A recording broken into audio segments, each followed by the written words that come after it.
Hello, I'm Ty Mason of the DiabetesCouncil.com, researcher, writer, and I have type 2 diabetes. Now, I want to emphasize that my perspective is coming from one with type 2 and not type 1. Our channel is primarily for those with prediabetes and type 2. Today, I want to answer the question, what is the best diet for prediabetes? After you watch the video today, I invite you to check out the description box for my new ebook. This is one of the most comprehensive diabetes meal planning books you can find anywhere. It contains diabetes-friendly meals and recipes for different goals, such as 800 to 1800 calories per day meal plans, diabetes meal planning tips and tricks. There are also tons of diabetes-friendly recipes for everyone. Let me say this, that the, quote, diabetes diet is not something that people with prediabetes, type 1, or type 2 diabetes, for that matter, should be following. That just simply isn't how meal planning works today for patients with diabetes. Now, that's not me talking. That's Amy Campbell, who is a very well-known nutritionist at the Joslin Health Center, which is the Joslin Diabetes Center, and co-author of 16 Myths of a Diabetic Diet. Now, she says that the important message is that with proper education and within the context of healthy eating, a person with diabetes can eat anything a person without diabetes can eat. So what's the truth about diabetes and diet? Well, we know now that it's okay for people with diabetes to substitute sugar-containing food with other carbohydrates as part of a balanced meal plan. The prevailing belief up until the mid-1990s were that people with diabetes should avoid foods that contain those so-called simple sugars and replace them with complex carbohydrates, such as those found in potatoes and cereals. Now, a review of the research at that time revealed that there was relatively little scientific evidence to support the theory that simple sugars are more rapidly digested and absorbed than starches, and therefore more apt to produce high blood glucose levels. Now many patients are being taught to focus on how many total grams of carbs they can eat throughout the day at each meal or snack and still keep their blood glucose under good control.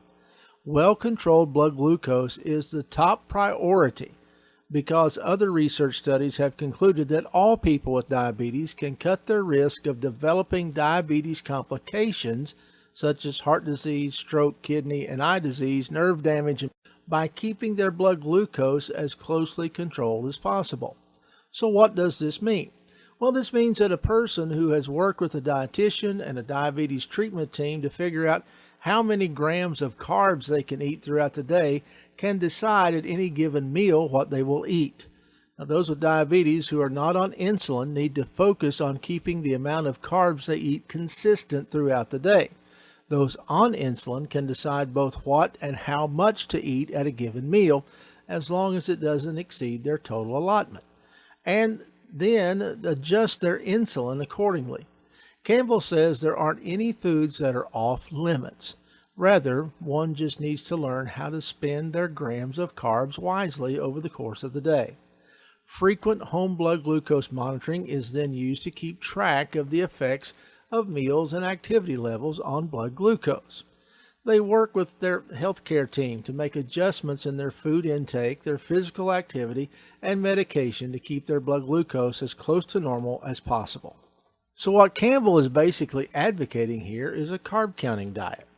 Now, you don't really call that a diet. They want to say you're just counting your carbs. Well, most foods except meat and fat contain some carbohydrates, and carbohydrate increases blood glucose faster than other foods. The number of grams of carbs a person can eat each day or at each meal is determined by four things: your weight and weight loss goals, how physically active you are, what diabetes medication or insulin you're taking, and when, and other factors such as age, of the presence of high blood fats or other medical issues. For example, a 6-foot-tall man with diabetes who weighs 180 pounds and wants to maintain his current weight might be told he could have 350 grams of carbs spread out over the day. His goal would be to spread those grams of carbs over the course of the day so he doesn't send his blood glucose too high at any one time. If he's taking insulin or oral diabetes medications, well, he might also have to manage when he eats his carbs in such a way there is enough sugar from his meals in his bloodstream when his medication is working the hardest. Now, Campbell says we now know that in general, a sugar-containing food like a brownie may have 30 grams of carbs in it, but that brownie will have the same effect on your blood sugar as 2/3 a cup of rice or a cup of applesauce, both of which have 30 grams of carbs in them. So if this man's meal plan developed with a dietitian, he spends those 60 grams of carbohydrates at one meal, he decides how he can spend those grams. One time he may have 2/3 cup of a rice or 1 cup of peas. Another time he may decide to have a small baked potato, a cup of milk, and a brownie. You see, people who develop diabetes when they are over 40 frequently develop diabetes in part because they're overweight. Now, being overweight makes it more difficult for your body to use insulin to convert food into energy. For this reason, many patients with diabetes also have weight loss as a goal. Because each gram of fat contains 9 calories, while a gram of protein or carb only contains 4 calories, fat gram counting as a means of losing weight becomes an additional nutrition tool for some patients. Now, frequently people with diabetes also have problems with high blood fats and or cholesterol levels and will be prescribed a meal plan that is low in fat as well. So even if they aren't overweight, some patients may be counting grams of fat eaten at each meal over the course of the day, as well as how many carbs they have. Now, there are many food lists available that show how many grams of carbs and fats are in most foods. Also, most any food you purchase in a grocery store lists the carbs and fat content as part of the food label requirements mandated by the government.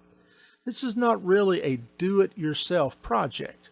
Obviously, using nutrition as part of an overall diabetes treatment plan is not entirely a do-it-yourself project, says Campbell. It's best if you work with a dietitian to determine which type of meal planning approach will be best for you.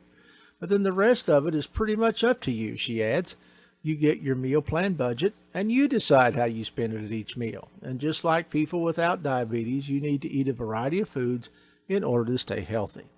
Now, I know this really isn't for some people. Carb counting is difficult. It certainly is. And fat counting is difficult. But you really just need to sit down with your healthcare provider, figure out a plan that works best for you. Now, I will say, and this is a personal opinion, to stay away from those no carb and low carb diets.